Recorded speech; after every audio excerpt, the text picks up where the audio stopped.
Titanic जहाज़ को समंदर से आखिरकार क्यों नहीं निकाला गया, चलिए जान लेते हैं।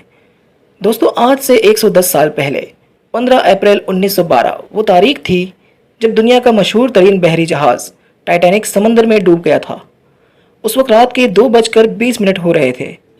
टाइटैनिक जहाज़ उस वक्त कनाडा के पास अटलांटिक ओशन में मौजूद था। इस हादसे में 1500 से ज़ायद अफराद हलाक हुए। दोस्तों, टाइटैनिक जहाज़ को बनाने में 2 साल लग गए। इसको बनाने में 3000 लोगों ने काम किया था। इस बहरी जहाज़ में 2200 लोग बआसानी सफ़र कर सकते थे।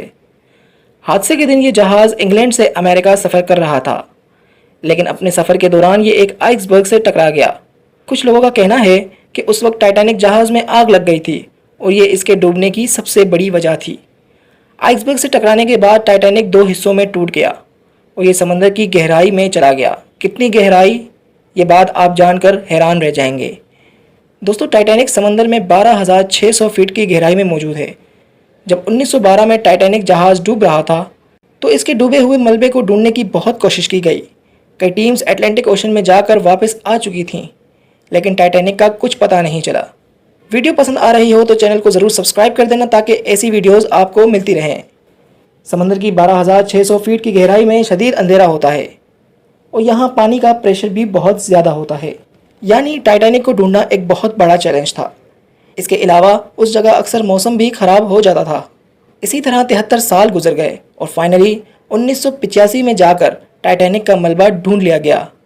इसका मलबा ढूंढने वाले आदमी का नाम रॉबर्ट बैरॉड था। जैसा कि आप जानते हैं कि टाइटैनिक डूबने से पहले 2 हिस्सों में टूट गया था, इसीलिए समंदर में भी ये 2 हिस्सों में मिला। समंदर में ये 2 हिस्से एक दूसरे से 2000 फीट के फासले में मौजूद थे।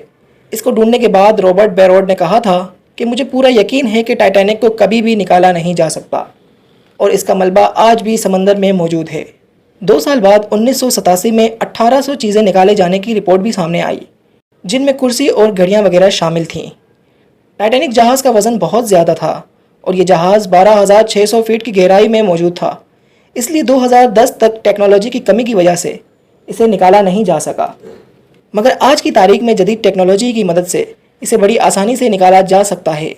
मगर एक्सपर्ट्स का कहना है कि अगर इसे मुजस्मे के तौर पर रखने के लिए अब निकाला भी गया तो कोई फ़ायदा नहीं होगा, क्योंकि ये जहाज़ अब बहुत से टुकड़ों में निकलेगा। क्योंकि 110 साल पानी में रहने की वजह से टाइटैनिक जहाज़ की बॉडी पूरी तरह नरम व मुलायम हो चुकी है और एक्सपर्ट्स का ये भी मानना है कि आने वाले 50 सालों में टाइटैनिक जहाज़ समंदर में पूरी तरह डिज़ोल्व हो जाएगा और इसका वजूद भी पूरी तरह ख़त्म हो जाएगा। आपको ये वीडियो ज़रूर अच्छी लगी होगी। मज़ीद इस तरह की वीडियोस देखने के लिए चैनल को सब्सक्राइब कर दें और साथ में बेल आइकन प्रेस कर दें ताकि तमाम आने वाली वीडियोस आपको मिलती रहें। इस वीडियो को लाइक और शेयर भी ज़रूर कर देना। तब तक के लिए अपने इस मेज़बान मोहम्मद रज़ा को दे दें इजाज़त। फ़ी अमानिल्लाह।